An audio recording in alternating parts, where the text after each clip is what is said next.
Yung hindi ka pa ginagamot ng pong Nazareno, yung nakadikit ka sa akin, mainit. Sobrang init. Sobrang init na parang ano. Parang basta mainit.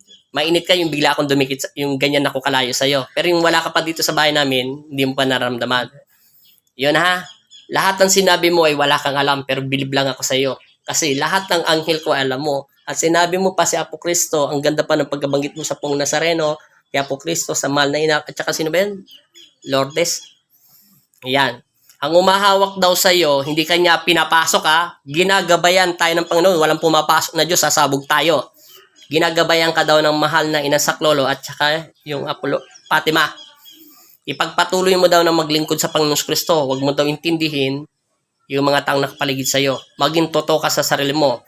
At yung masamang espiritu na ordinary lang na engkanto, mababa lang siyang uri, wala siyang gusto sa iyo. Naiinis lang daw sa'yo, dasal ka lang daw ng dasal sa Diyos natin. At naiinis daw siya sa'yo, minsan mag-isa ka lang daw.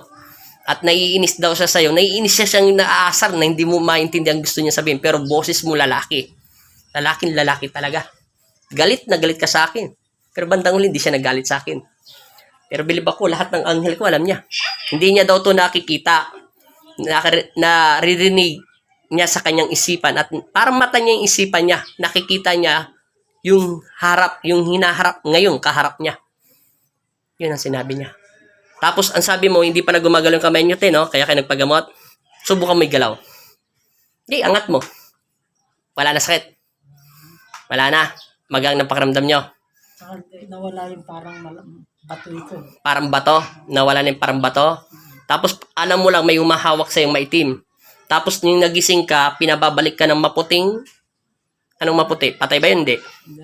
Maputing babae siya para si Fatima. Si Fatima. Pinababalik ka na. Anong sabi niya sa'yo? Halika na anak ko. Bumalik ka na. Bumalik ka na sa katawan mo. Kasi tinatawag ka na ng Diyos. Kasi ginigising na kita, binabalik na kita sa katawan mo. Hindi mo alam kung saan ka galing sa ilalim ng lupa? Basta malalim. Malalim na malalim? Madilim. Madilim?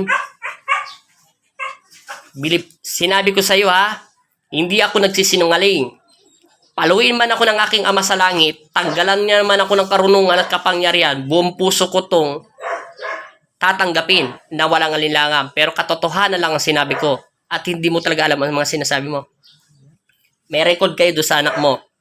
Bilib lang ako dahil lahat ng anghel ko ay wala akong pinagsasabihan. Liban lang si Tandang Ermitanyo at saka si Inang Salome.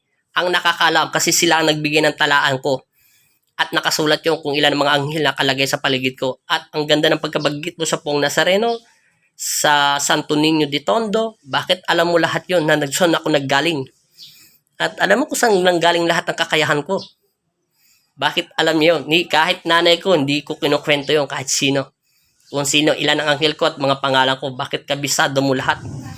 At alam mo, pero yung marami kong anghel, hindi mo na alam kung gaano sila ang mga pangalan nila. Ako lang nakakalam. Okay na paramdam nyo? Mayos na kamay nyo. Hindi na. Ipagpatuloy nyo lang daw manalangin at ipagpatuloy nyo lang daw mangaral. At iwanan na daw kayo ng mababang uring masamang espiritu. Siya lang daw ay ordinary. Ordinary, Tagalog na Tagalog yung sinabi niya. Okay na, pakiramdam nyo. Nay, Okay na. wala na sakit. Wala na. Sigurado. Gumagalaw ng kamay. Ha? Salamat ha, Andy. Maraming salamat. Kayo na una sa Diyos, sa Ama, sa langit. Yun rin. Maraming salamat. Ipagpatuloy nyo daw. Binabantayan kayo ng mahal na ina. Hindi kayo sinasaniban ha. Ginagabayan lang tayo. Lagi lang daw siya dyan sa likuran mo.